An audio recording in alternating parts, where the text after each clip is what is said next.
this work, Active State, will, like Orders to Kill, will not be reviewed in the United States and any of the mainstream media. So it's nice to be in a place where there are friends present and there is some receptivity to the story, which, however sad it is and however indicative it is of the pervasive sickness of this, our native land. In a very real sense,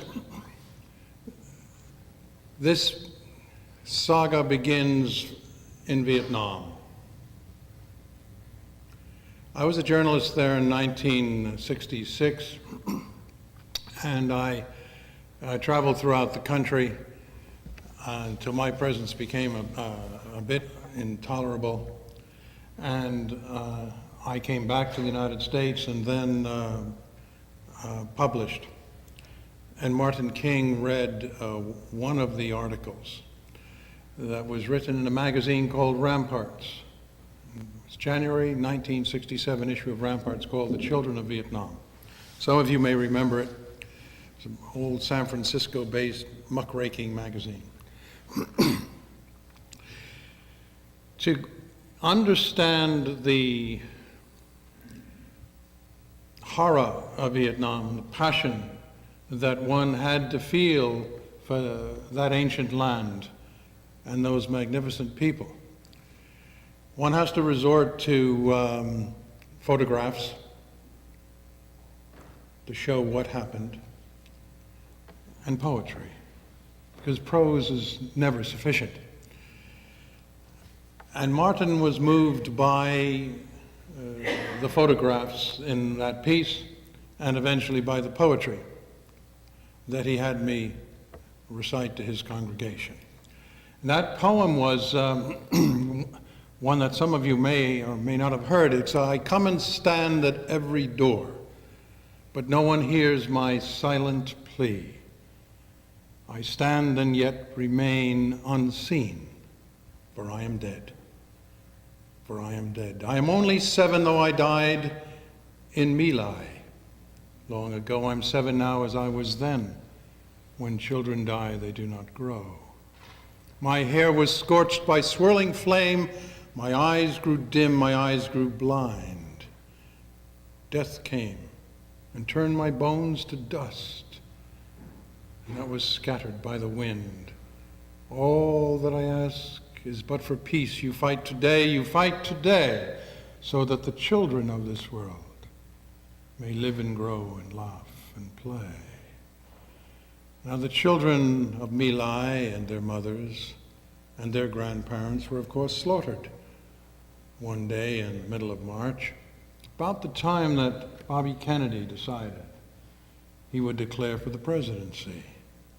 On almost the very day he made his declaration, in March 1968, My Lai went on, only to be discovered by the Western world almost a year later. But My Lai was one village of hundreds. And when Martin King stumbled upon his January subscription to Ramparts at the Atlanta airport, as he was heading off to the West Indies, going through his post, and he came on these photographs, he pushed it away. Pushed away the food that was in front of him and the post that was in front of him and the magazine that was in front of him. And he froze. And Bernard Lee, his bodyguard, said, Martin, what's wrong? Was something wrong with your food? And he said, no, there's nothing wrong with my food, Bernard. I haven't tasted it, but I'll never enjoy food so long as this war continues. Now, he'd had the seeds growing within him for a number of years about this war in Vietnam. And he'd had the compassion growing within him for a number of years about the wretched of the earth and their plight when he was in India. And he saw poverty that he had never seen before. And he was inclined to oppose this war. But then all of a sudden it came together at the Atlanta airport. And he said he would have to do this. So he asked then to meet with me. And I opened the files to him on a first time on a car trip from Brown University in Providence, Rhode Island to Cambridge, Massachusetts, where we were to preside over the opening of a Vietnam summer group. And as he went through the residue of materials, he couldn't contain himself and he started to weep. I remember that. So deeply was he touched by what we were doing to those people.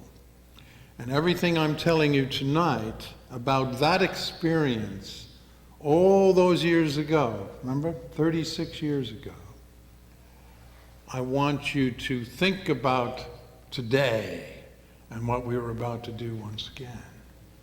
Because it doesn't seem as though the world has changed very much, at least not in these national boundaries. So he said then, right, I've got to now take this position, and I've got to formalize it.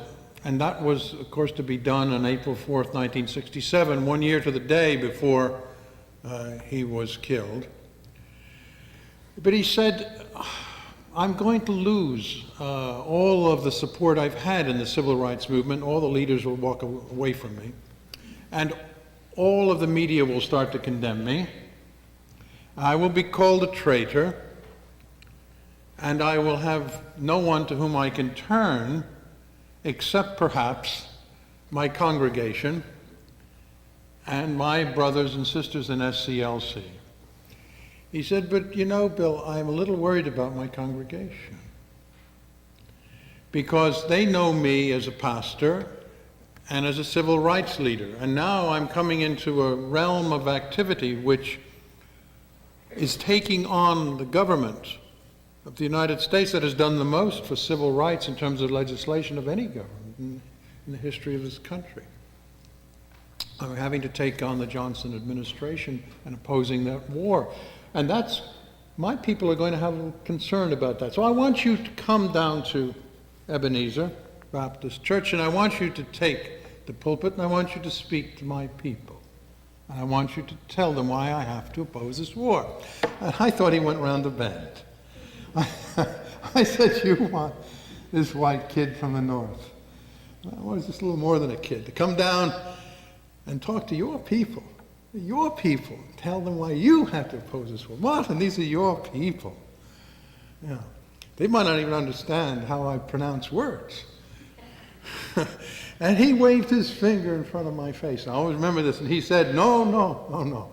He said, you've been there. You've seen it. You come and you tell them why their pastor has a moral obligation to oppose the actions of this government against this people. And I couldn't say very much more than that. I went down and I did speak that Sunday. Bishop Pike had been the guest preacher the week before, Bishop of California, and I don't know if I did any good, but at least I did what he asked me to do, as I usually did during the course of that last year, and that was the only year that I knew him, was that last year. Then, on April 15th, 1967, he spoke at the United Nations, in front of the United Nations at the Plaza, and came out forcefully against the war, following this magnificent speech on April 4th. He spoke on April 15th. I introduced him that day. As agreed, I threw out for the first time the possibility that he should be pressed to run for the presidency of the United States with Benjamin Spock as his running mate, Dr. Benjamin Spock as his running mate, as an alternative to the Johnson war machine and the continuation of the administration. There was an overwhelming reaction, positive support to that suggestion, and Martin spoke to that assembled throng. Then we began to put together the National Conference for New Politics, and I agreed to run that last year, and that organization was the umbrella organization designed to make it all happen. It had a national convention in Chicago on Labor Day weekend, 1967. It was attended by 5,000 delegates from all over the United States. Every socioeconomic group was there. Every ethnic group in this country was represented. Every geographical area. It was the largest convention of people ever assembled in the history of this republic. And we were on the road, so we thought, to the nomination of that endorsement of that third party. So I introduced him as the keynote speaker and sat down, and as he was delivering the keynote address at the Palmer House in Chicago, I was passed a note. A note came over my shoulder, and I looked at it and I read it, and it said, "Get him out of here after he finishes his speech, or we will take him hostage and humiliate him before the world." Now, who are the we? The we were a black caucus that had been formed prior to the convention, but were in the assembly, and as every black delegate came in, they were pulled into the Black Caucus room and made members of the Black Caucus, pressed effectively into service. And we thought this was a very good thing, because we thought that the blacks in America should have unified policy and concerted effort and attention being given to the problems both rural and urban blacks faced in America, and that this was healthy, and that the rest of the contingents who were there should look at the issues that were being raised. How naive we were, because we didn't know at the time that that group had been formed and led by agents provocateurs, which had been organized by the government of the United States, Department of Labor, Mayor Richard Daley's poverty program, and were led by the Blackstone Rangers, a Chicago gang. So their whole purpose then was to disrupt the convention, make sure that it was not successful. And we didn't have a clue how naive we were. And they did that, and they were successful. They pushed through resolutions that alienated one group from another, drove money away from the movement, and ensured the fact that we were starting from a very difficult point of view. So that was a sad lesson to learn, but we believed a lot of it at the time was unfortunate, but not malicious. And it was only years later that we would learn of the government involvement through Freedom of Information Act applications. Throughout that last year of his life, however, Martin King continued to campaign against the war and to try to relate to the problems of poor people. He was killed for two reasons. One was the opposition to the war, which was powerful and growing, and going to the bottom lines of major transnational corporations who were profiting from the war, both construction companies, oil and gas companies, as well as the armaments industries. They were the ones that were going to suffer from any kind of early end to this Vietnam adventure. And Martin King was developing a support throughout the country, particularly amongst white middle-class, northern liberal, Midwestern liberal folks who were tiring of this adventure. We brought 100 Vietnamese war-injured children to the United States in the course of that year, and they were placed in hospitals all over America for the purpose of getting restorative surgery from the various bombing effects and disfigurements and shrapnel wounds and things of that sort. Some of you who are old enough may remember photographs on posters and placards of children whose features were horribly disfigured because of the effects of the napalm in particular. Some of those photographs are mine, and some of those photographs are the reason that Martin King was moved in the first instance. So the war was a major issue. But the primary issue, I've concluded over the years, that he was taken out, had to do with a whole other set of values and a whole other orientation. It had to do with his commitment to the poor people of this republic. He had to commit himself to the redistribution of wealth, the reallocation of resources, so that the wretched of America would have a chance to live. Black, white, Indian, whatever ethnic background, whatever racial background, whatever geographical area, he was trying to forge that alliance. And that was what was critical. He was getting involved now in human rights issues that spanned the entire globe. He was no longer a civil rights leader. He was now a human rights advocate and a prophet.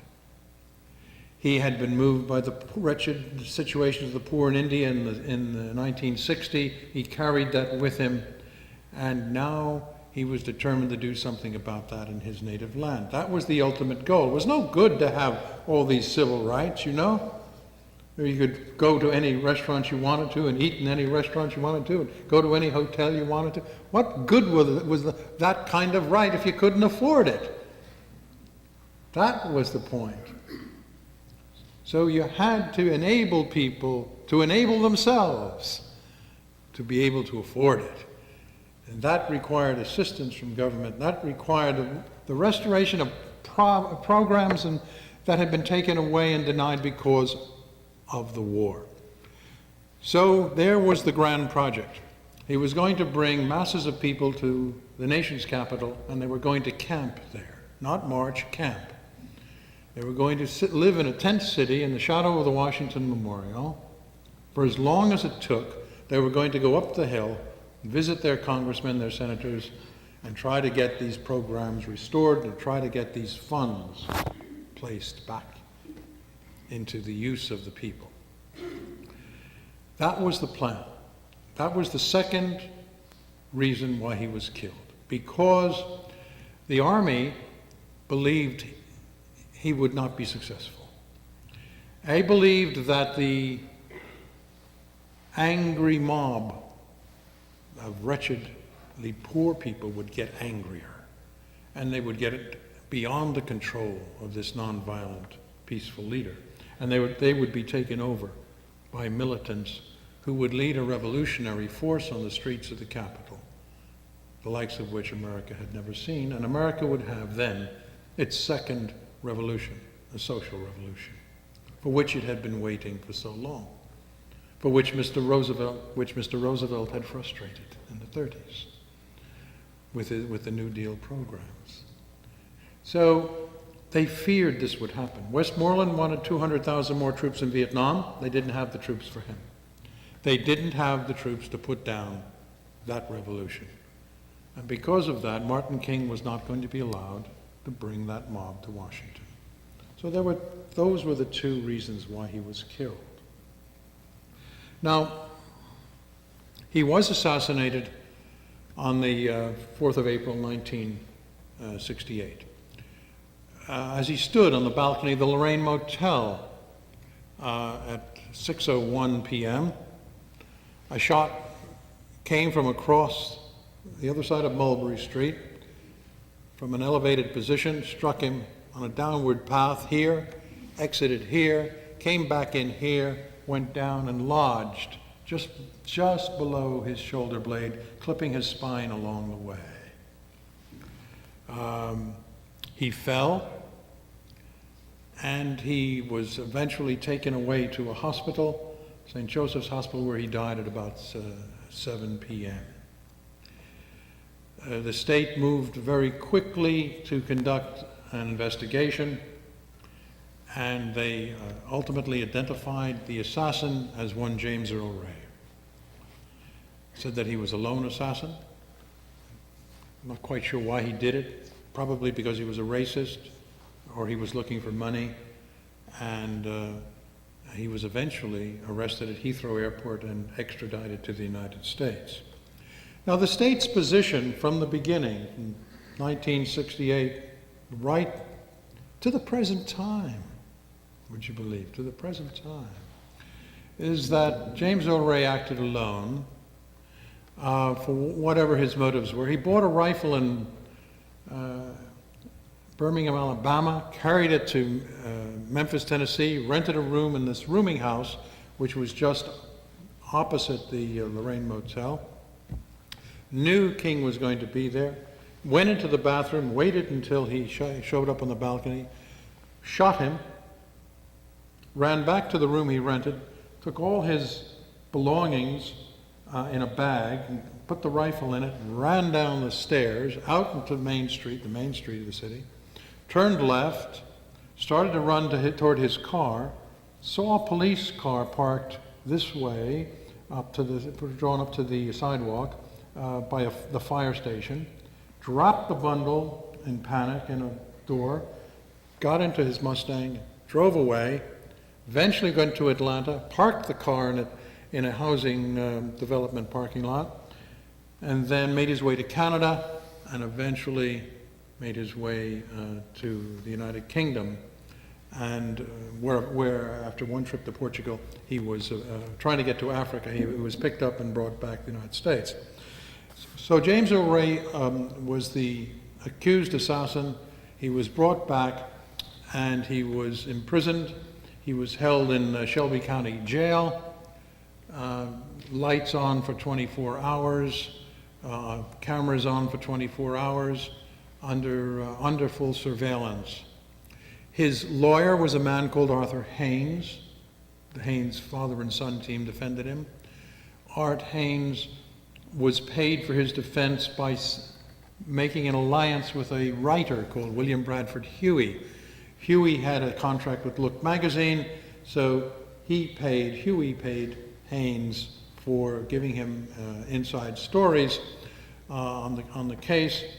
When James Earl Ray found out that information he was giving to Haynes, that Haynes was giving to Huey, was going to the FBI, who were visiting people whose names he was revealing, James got very uncomfortable with this whole arrangement, and he fired Art Haynes. And he brought on the Texas Tiger, Percy Foreman.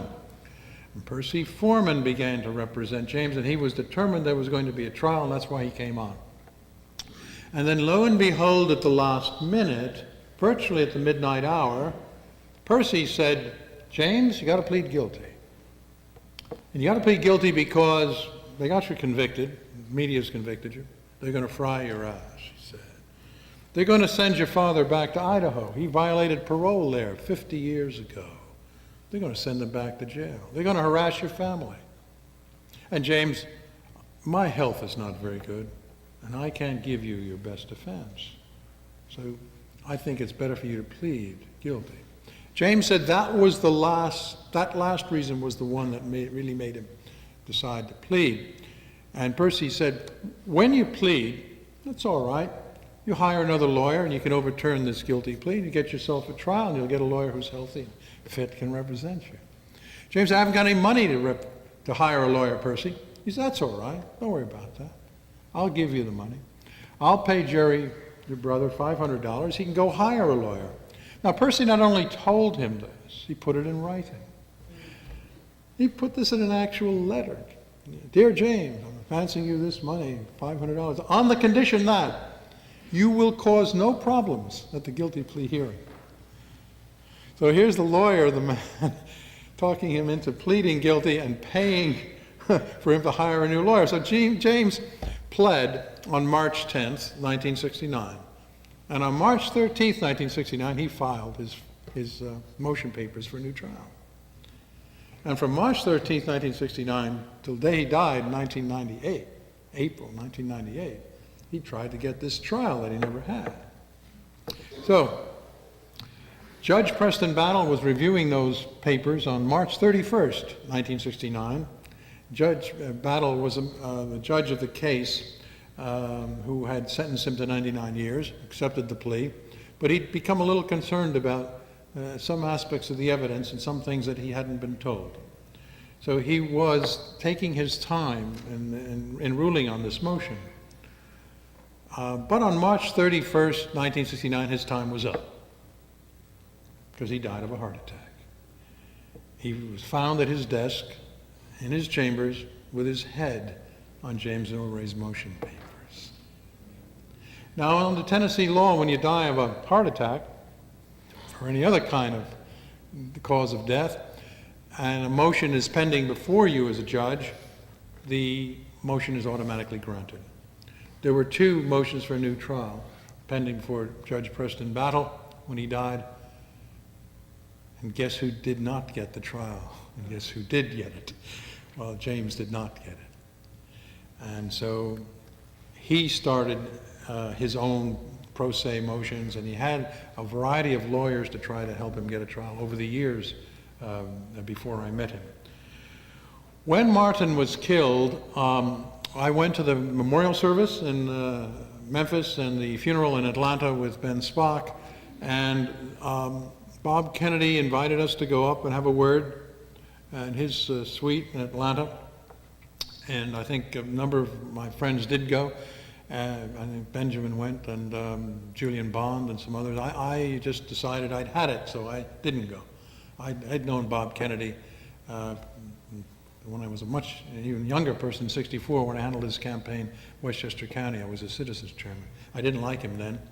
I didn't like his brother-in-law, Steve Smith. I didn't like any of the family. I thought he was opportunistic, arrogant, and didn't understand how the real world functioned, real people had to live. And that was my assessment of Bob Kennedy in 64 after working with him. But now I regret I didn't go see him in 68 because I think he was quite a different person. I think he had gotten out. I think he'd been to Mississippi. I think he'd seen people living under floors. And I think Bob Kennedy, who was assassinated, was really quite a different person. And so I have that regret. But in any event, I was finished with politics, and so I walked away. 9 years later, Ralph Abernathy called, and he said, "I'd like to go up and have you interrogate James Earl Ray in front of me so I can hear what he has to say." I said, "What do you mean you want to hear what he has to say?" I thought he'd gone around the bend. I said, "Isn't he guilty, Ralph?" I always thought, I never gave it a second thought. I thought they're the right guy. He pled, didn't he? I didn't know any of the story of the way he pled. And I said, "Well, I think I'd like to do this. Will you do it?" So I don't know anything about the case. It took me several months. It's like, find the time. I did research. Then we went to see James Earl Ray in August 1978. And I believed I was going to see very aggressive, angry, racist guy who was very knowledgeable about weapons and who was probably very astute at being a con man. And so I was prepared for all of that. And brought a psychiatrist from Harvard who was a friend of mine, Howie Behrens. He was a body language specialist. And he would sit in a corner, and as I battered away at Ray, he was supposed to watch him and see how he flinched, what movements he made, and give me some indication of anxiety reactions, things of that sort. We did this for 5 hours, and I hit him very hard. And Ralph said this long prayer at the beginning, set the tone, then fell asleep occasionally throughout the 5 hours, as Ralph always did. When I was on platforms with Ralph and Martin was speaking, and Ralph would start to snore. And I'd end up hitting him in the ribs. I'd wake him up. You know, he just had this sleepy temperament, I guess I'd say. So anyway, we came away from that interview, and James had answered questions as directly as he could with a totally different view of this person. First of all, this was a guy who was painfully shy. He was quiet-spoken. If anything, he was docile. He wasn't aggressive. It emerged he wasn't a racist at all. When he worked in a shoe factory, he would shoot craps with the black workers after. He'd go to a bar with them. He hung out with black workers who were colleagues of his. He had nothing against black people. He knew very little about guns, and he was a very poor shot. His Army records were abysmal in terms of his ability with the rifle. And he was a petty stick-up guy who, when he was out of work, used to hang out in a bar, and somebody would come up with a good idea, and he'd fall in line with it. And he got in so much trouble by hanging out in bars and hearing these good ideas that he ended up spending a lot of time in jail. So he was incompetent. Even as a stick-up man, he was incompetent. He couldn't sometimes get to a supermarket on time to hold it up. By that I mean, not that it would be closed, but that the time lock would have been set on the safe. And he would come in after the time lock had already been set on the safe. And he'd go to the guy at the cashier and say, "Oh, now, why don't you get me that money from the safe?" I said, "Mister, the lock is set. There's nothing we can do about it. I mean, we'll give you our money, but there's nothing we can do about that time lock." And he would, "I don't want your money. I want the money in there." Yeah. So he was incompetent. He used to carry five bullets in a six bullet cylinder. And it took me years to get him to admit why he only had 5 rather than 6 bullets. When he was captured at Heathrow Airport, he had a gun, he had 5 bullets. And he said, finally he admitted to me one time, he said, "Well, I used to always keep the firing pin cylinder empty." He said, "Because once I shot myself in the foot. That's embarrassing." So this is the nature of this guy. Who was an escaped convict and on the run, and who once, when he escaped from prison, he was aided by the falling asleep of a guard. And when there was an internal investigation, when they caught him, they brought him back and they put him up to try to find out how he escaped and how he managed to get out. He refused to testify against the guard. He refused to tell on the guard. And I said, "Why'd you do that?" He said, "Well, the reason he gave was, "Oh, I might need him again someday," or something like that.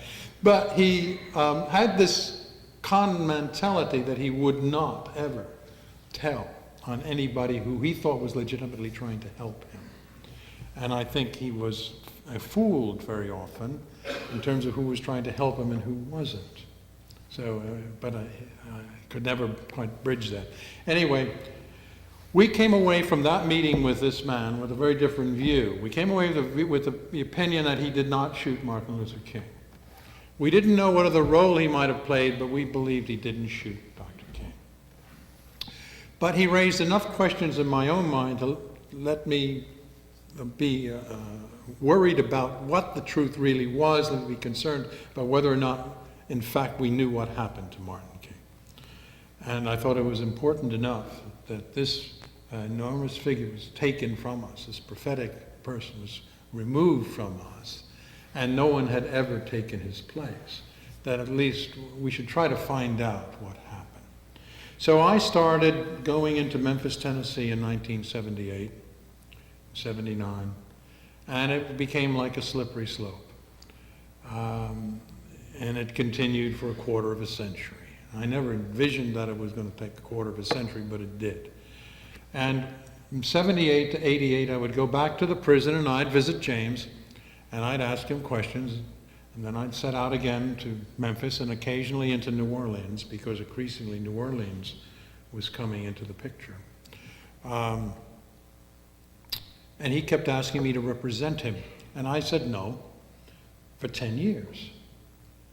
It was kind of like being pursued, for 10 years, and I said no. Because I had to be convinced that he not only wasn't a shooter, but that he had no knowing role.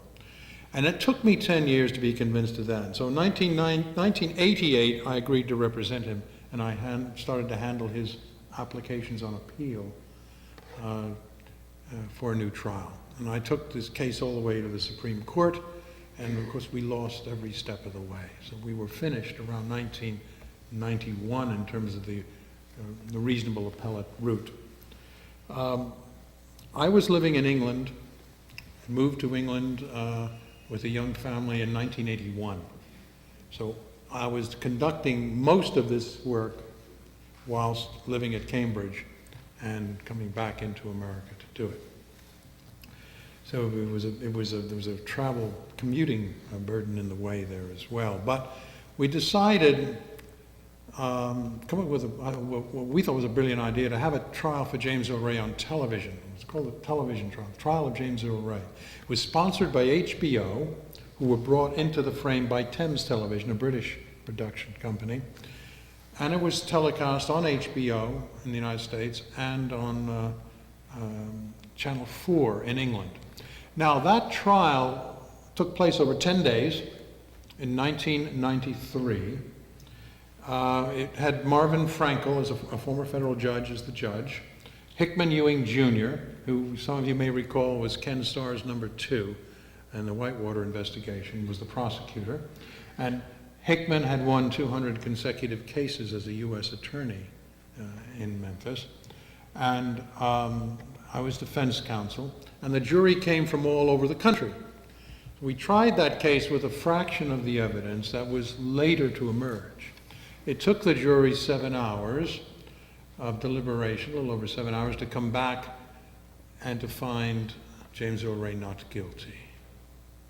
Tennessee criminal procedure rules applied. There were no scripts. It was a bitterly fought trial. The judge and I fought continually in chambers about evidence.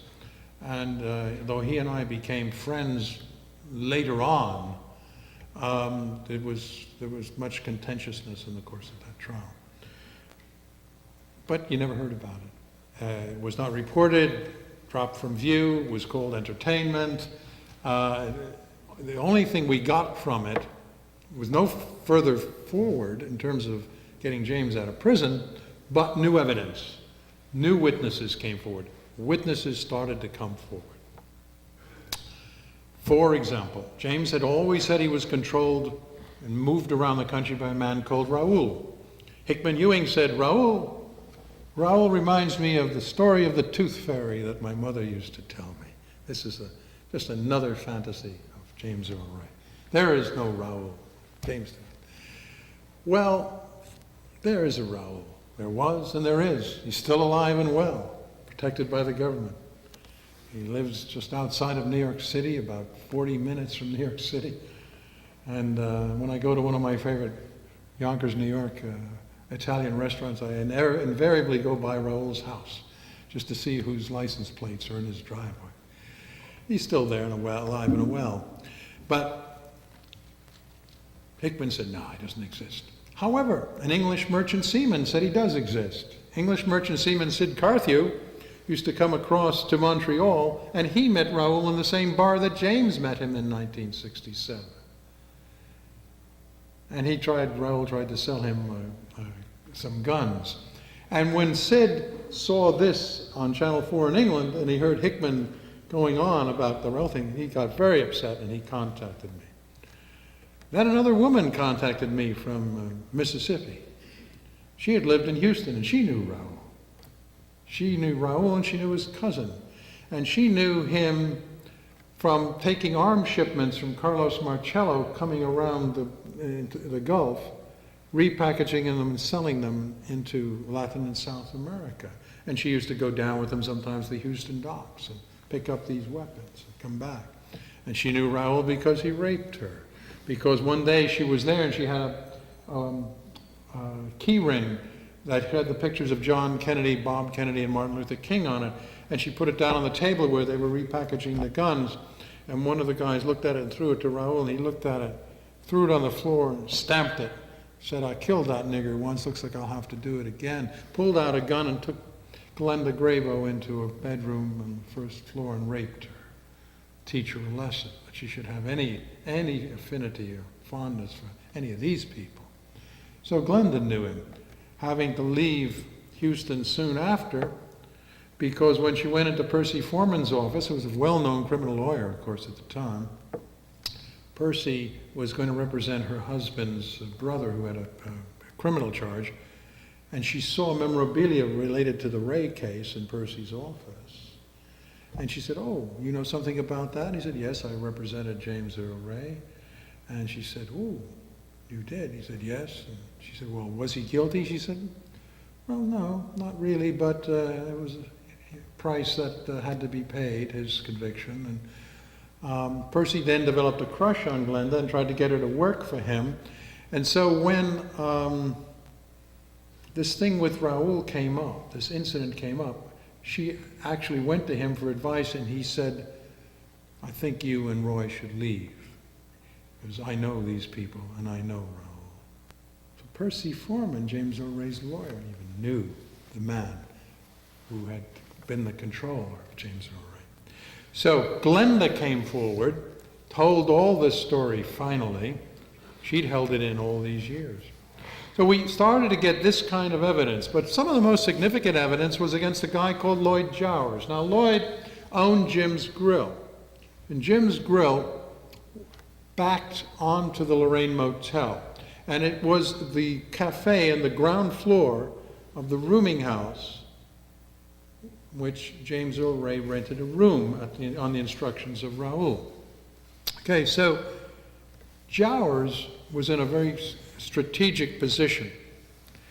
And all of a sudden we began to hear and get evidence about Lloyd Jowers. We had about 4 witnesses who would have caused him to be indicted if we could have gotten a grand jury to hear the evidence. And Lloyd knew that. So he said to his lawyer, Lewis Garrison, go on over to the Attorney General, get me immunity from prosecution, and I'll tell everything I know about this case. So Garrison goes over and he talks to the District Attorney General and says, give my client immunity. You'll be the prosecutor of the century because he'll give you all the evidence on how Martin King was killed. Well, he was, to their surprise, not only did he not give him immunity, but nobody ever interviewed Lloyd Jowers from that office. They didn't want to know about it. But Lloyd was still worried because I sent a colleague of mine to sit outside the grand jury room. And every time the foreman came out, he said, look, we've got evidence we want to present to this grand jury. Will you let us in? We're trying to get that grand jury to be independent of the prosecutor. And I sat him there for 2 weeks, and this was not possible. But Lloyd didn't know it wasn't going to be possible.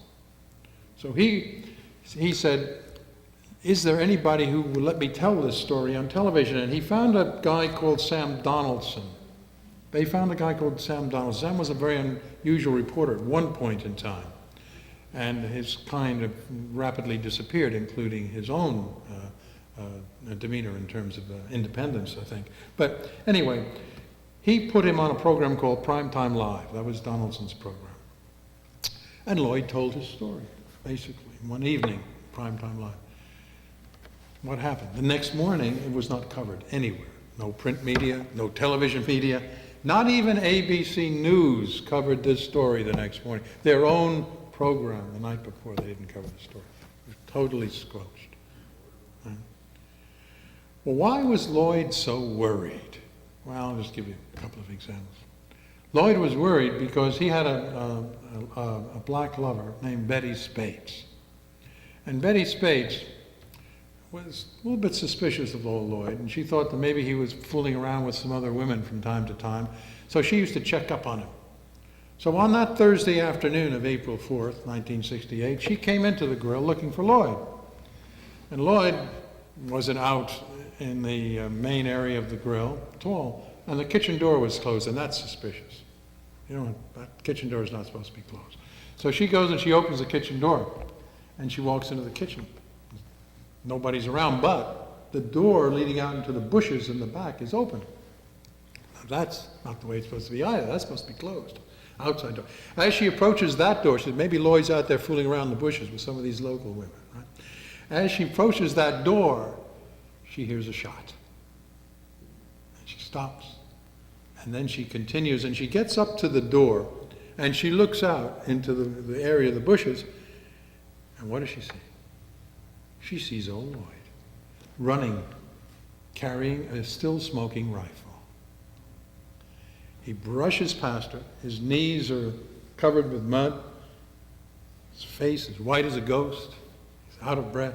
He rushes in, bends down and starts to break the rifle down, takes out the cartridge, and says to her, you wouldn't do anything to hurt me, Betty, would you?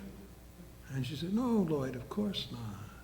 Throws the cartridge in the toilet, stops it up, covers the rifle with a cloth and takes it out and puts it under the counter in the grill, where taxi driver James McCraw would be shown it sometime later, totally separately from Betty.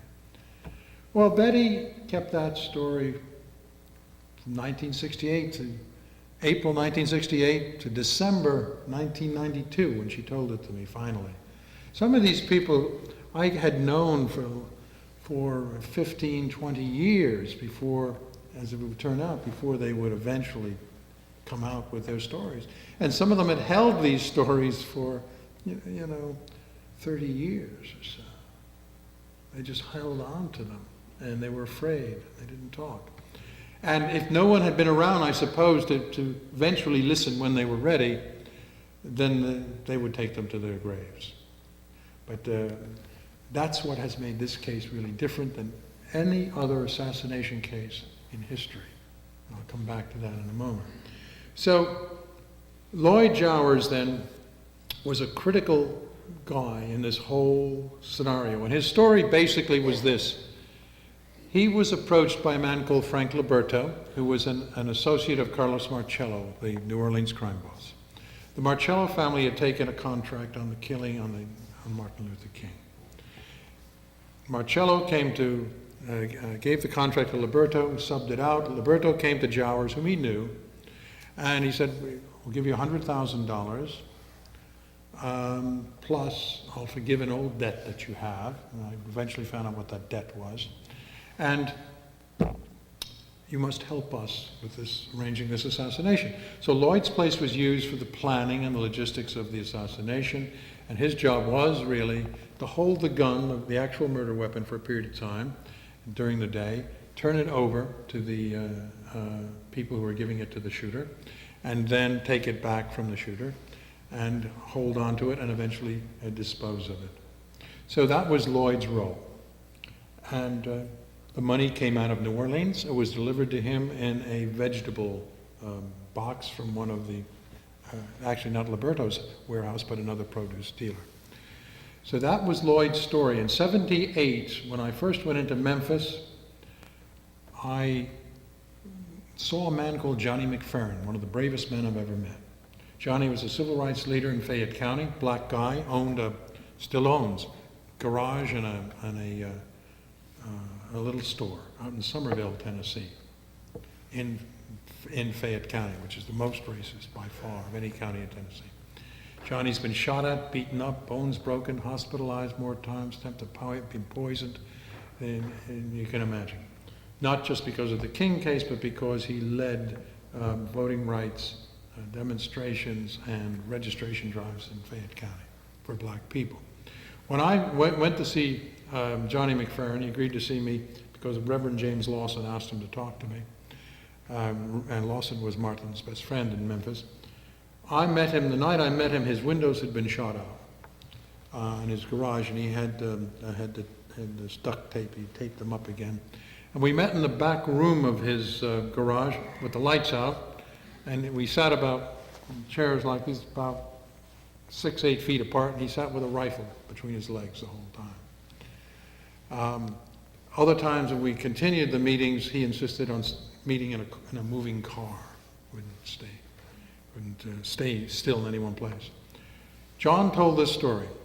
On the day of the killing, he was in Frank Liberto's warehouse, produce place, getting produce items for his store, and pulling them off the shelf as he always did, and he'd go and he'd pay for them on the way out. He helped himself. And as he was pulling these various items off and filling his basket, he heard Liberto on the telephone. And Liberto was speaking in a very loud and angry voice, so he could hear him clearly, and he heard him say, "Shoot the son of a bitch when he comes on the balcony. And don't bring your ass around here and get down in New Orleans and pick up the rest of your money from my brother." Now, John knew Liberto was mob connected, so he thought it was something to do with him. It was only an hour later when he got back up to Somerville and he heard about Martin King being shot on the balcony of Lorraine Motel that he realized what he had heard. So he eventually was convinced a few days later to tell his story to the Memphis Police Department detectives and the FBI, and they tried continually to break his story, change his story, and they couldn't. And he stuck with it from that day to this, and this is what he heard, and this is what he said. And I had heard that early on in '78. So years later, after the television trial, when Jowers was put in such a situation that he had to effectively tell us what he knew, it all sort of came together.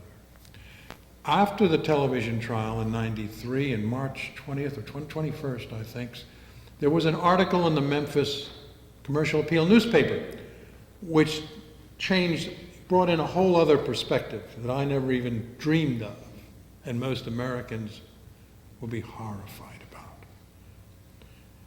That was the perspective that Steve Tompkins wrote about when he traced the infiltration of civil rights activists and movement leaders going back to the second decade of the 20th century after the Russian Revolution. At that point in time, the army believed that black people were natural recruitment targets for the Communist Party. And the Russian Revolution triggered extensive surveillance and monitoring of black community leaders all over America, including the family of Martin Luther King, Julian Bond, and others who were leaders in their communities. Steve took that story all the way through to COINTELPRO in the 50s and the 60s, but in his article, there was one little paragraph that caught my eye, and it said that there was in Memphis, he didn't know anything really about the assassination, but he said there was in Memphis, Tennessee on the 4th of April, an Alpha 184 sniper unit, and nobody has ever explained why they were there. Now, that's all he said. So I went to see him, and I said, there was this unit. He said, yes, they were there. And you know who they were? And he says, I know who they were. And you know what they were doing there? And he says, I know what they were supposed to be doing there. And I said, will you get me access to some of the members of that unit? So, and he said, they'll never talk to you. Will you talk to them and take, because they'll trust you, because you know them already and you haven't betrayed them, take questions from them? He said, no. He kept saying no. Finally he said yes. And then this whole other dimension of the story came out, and we started to get this information about the unit. What they were was, they were a specialized assassinations team. They were special forces, all Vietnam experienced. 2 snipers and 2 spotters were the integral parts of the unit. They came out of Camp Shelby, Mississippi. They had a briefing at 4:30 a.m. in the morning. At that 4:30 a.m. morning briefing on April 4th, 1968, they were shown 2 photographs, one of Martin King and one of Andrew Young, and these were their targets. And they were to go to Memphis, Tennessee and take up prearranged positions from rooftop buildings, and on orders they were to kill. They were to shoot Martin King and Andrew Young, and that was as simple as that. The briefing was over at 5, and they headed up toward Memphis. They took up their positions in the morning, and they stayed there all day. They had interactions with a couple of Memphis Police Department senior officers. In terms of, they were briefed by a lieutenant in the intelligence division before they took the positions, and they named all these people. And I knew who these people were anyway. And they were in position, but they didn't kill Martin King. They were a backup unit. I know they didn't know they were a backup unit, but they were. The Martin King was killed from the bushes behind Jim's Grill by a Memphis Police Department officer who was a sharpshooter. And he was the man hired to do the job. And it was from him that Lloyd Jowers took the rifle. Now, there was a military task force in the city on that day that included the sniper unit, who didn't know that there were also photographers. Psychological operations team, 2 photographers were on the roof of the fire station, and they photographed everything. They photographed people on the balcony, people in the parking lot, and after the shot, he spanned into the bushes, and they got the killer just lowering his rifle. We negotiated for 2 years with the fellow who retained one set of those prints, who lives in Costa Rica, to try to get them. And my colleague used his name, unfortunately his real name, going in to Miami and on an airplane, and was followed by an FBI team out to the interview site. And they stood in a car about 100 meters away, and as he interviewed, he was talking to the psychological operations guy who had the prints. They put a big, long lens camera out the door of the passenger side, and the photographer saw it, and it spooked him, and he split, thought we were trying to set him up. So we didn't ever get those photographs. But there was that photographic team, there was the sniper unit, there were military intelligence people all over the place, there were Army, they call them ASAs, there were Army Security Agency people who tapped all the phones in King's in the motel room. They had his room and the rooms on either side of him bugged and tapped, and they had 3 folders, one for each room. So this was a concerted presence. It was a task force presence. And whilst it was not responsible for the actual murder, that was the mob job, and it was done. They were nevertheless there. So all this emerged from the television trial. People started to come forward. I published a book with this information called Orders to Kill in '95. That brought more people forward, more evidence started to come out. And unfortunately, we also learned at that point in time that James Earl Ray had liver disease from hepatitis C and was likely to die. So the family then was faced with the decision of what to do in these circumstances. And they decided overwhelmingly to come forward strongly and seek a trial for James Earl Ray. That's what they did. And I told them when they decided to do that, they would lose money. As Martin King lost all of his contributions when he decided to oppose the war, they would lose money. They would lose followers. They would be demeaned by the media. They would be attacked by the media. I said, you must interview some witnesses. I want you to talk. I want you to see the evidence yourselves, so you're not being in a situation where people can say you're being manipulated. And they said, you don't need to worry about that. You're like a member of the family.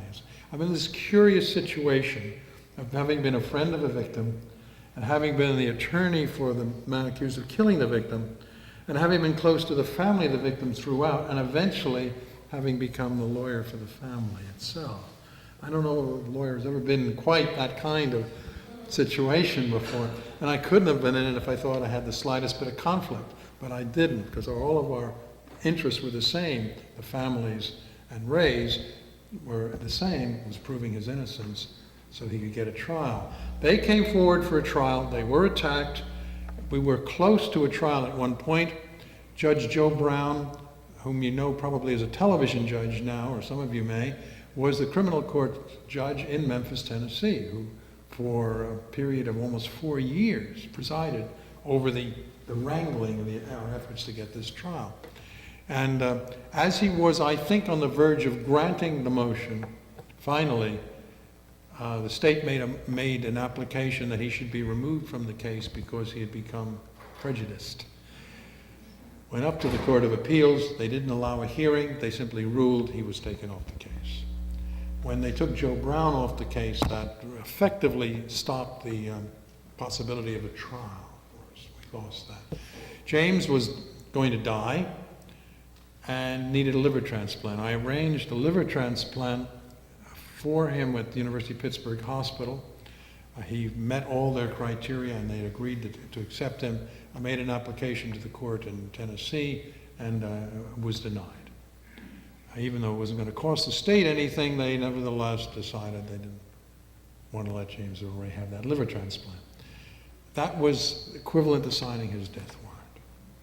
So all of the efforts of the family and legally and we did were met with these kinds of roadblocks throughout the case, and all of the new evidence that was revealed was just totally ignored. And James Earl Ray died in April of 1998 in prison without ever having his trial. And we met in Atlanta and said, family said, where do we go from here? What is this? What can we do about this? And I suggested a wrongful death civil action against Lloyd Jowers because we had enormous evidence against him. And they were torn because they'd been attacked so much. They said, is it really worth it? And finally, Coretta King made the decision, yes, we're going to do it. She said, I always think when we have difficult decisions like this, what would Martin do and what would Martin have had me do? And the children were arguing, oh, it's going to be more hassle or it's going to be so difficult, and they're agonizing over it. She just cut through it and she said, Bill, we're going to trial. Boom, that was it. And that shut them up, of course. And of course, then they came enthusiastically on board and supported the mother's decision. So we went to trial. We filed the action in '98. We tried the case in '99. We got a judge who was going to retire after this case, a black judge. So he had a reputation for being reasonably independent, and he was now going off the bench, and James Swearingen. So we started this case on November 10th, 1999, and the trial lasted 30 days. There were over 70 witnesses, and all this evidence was put under oath. It went on and on and on. And the jury took 59 minutes. And they came back and they found for the King family and against Lloyd Jowers, apportioning liability for him 30% and 70% of the liability to agents of the government of the United States, State of Tennessee, City of Memphis. Thank you. 59 minutes it took that jury. And you know, you probably never heard about that trial. Because the media sat in the hallway. Except when Miss King testified, or Dexter or Andrew Young, they sat in the hallway. One of my friends is general counsel of Court TV. And he said, this is so important, we're going to cover it live every day. And he was so embarrassed when he was overruled at the senior filtering level. So there was a window of about 12 hours where there was some reporting of what happened, and then it just ended. And anything you heard thereafter was a criticism of the judge. He fell asleep, or the jury was falling asleep, or there were a variety of reasons. But the trial is a historic event. There are 4,000 pages of testimony that's up on the website of the King Center, it's the kingcenter.com website. And those 4,000 pages are there for all history to read. I've summarized them in Act of State. But the reason it's so important is never before in the history of these kinds of events has it been possible, going back to ancient times, has it been possible to put in some kind of judicial proceeding under oath all of the evidence related to the killing of a major figure. That's what separates this from everything else that's happened. And I'm sad to say it's of little use to the American people because they don't know about it, but at least it's there in terms of historical interest, and it's there for you to tell your children about and their grandchildren about, and nephews and nieces and other loved ones and friends, because otherwise it doesn't go anywhere. It's a valuable case history for how governments work, how governments proceed, how governments remove opposition and end dissent. And the importance of dissent should be so clearly established in our framework today. In these times, where you have a mentality of anxiety and patriotism that's being stressed to such an extent because of this threat of terrorism that has been created, anyone who is dissenting is looked upon, as Martin King was looked upon, as a traitor. So that it's important that activity be enhanced John Adams said that dissent is the highest form of patriotism. Long have we forgotten that, but we must keep that up. This kind of case stresses the worst that government can do. Now, this is not just the government of this republic. This is all governments. Salisbury was Prime Minister of England. He tried to set up Victoria to be assassinated, but then set up 2 IRA guys to do it, caught the IRA guys, blocked the assassination, and then went after the IRA. This goes on. Augustus Caesar spent 1 whole year using a public relations campaign to vilify Mark Antony so that he could create public support for the war against Mark Antony and the march on Egypt. I mean, and this little wimpy guy, Augustus, was brilliant at what he did. And eventually he whipped Rome. It took him a year to do it because Mark Antony was the greatest warrior in the history of Rome. So there are historical precedents that go on and on. But we live here and now, and this is our native land, so we should be concerned about what these latest empirical figures are trying to do. You know, the Northwoods Plan should teach us. How many know about the Northwoods Plan? Huh? We have a handful of people who know about the Northwoods Plan. Northwoods Plan was devised by Admiral Lemnitzer in 1959. And he, after the Cuban Revolution, developed this plan for the killing of American citizens on the streets of America by special forces soldiers disguised as Cubans for the purpose of justifying an invasion of Cuba. This is not a fantasy. It's a horror story, isn't it? So horrible you don't want to believe it. It's now been released. The documentation under the 40-year rule was released. It's been published by James Bamford in a book called Body of Secrets. It's historical fact undeniable. This is what the government was going to do. This is what Lemnitzer was charged with doing. So this young guy comes in as president, Jack Kennedy, and he sees this scheme. He says, "What are these guys nuts? This is crazy." You know, in his incredible naivete, Kennedy couldn't believe that there were people who would think like this and do these things. But these are the forces who run the country. And if you are a president or elected public official and you don't go along with these forces in the shadows, they will find ways of getting rid of you. I mean, I don't need to tell you what's happened to Cynthia McKinney and others and the campaigns that have been waged against people. And Russ Feingold probably is next on the list because he was the only senator to vote against the Patriots Act. So the King case allows us to focus on all of these things. He was never replaced. And because he was never replaced, there has never been an effective movement to accomplish the goals for social change that he embodied and he was committed to toward the end. So they were successful. They've kept the lid on for so long.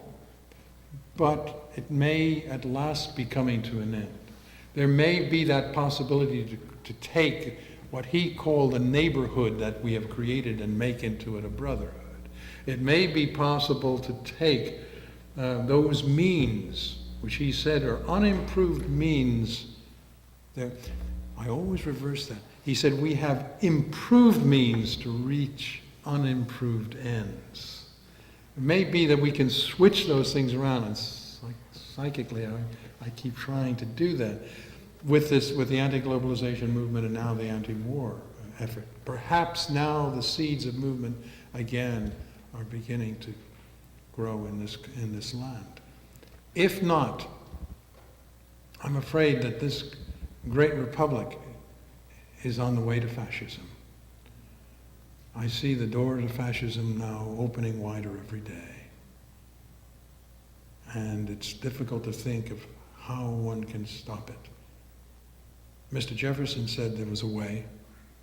He said every 20 years, the way is to cleanse the body politic with a revolution.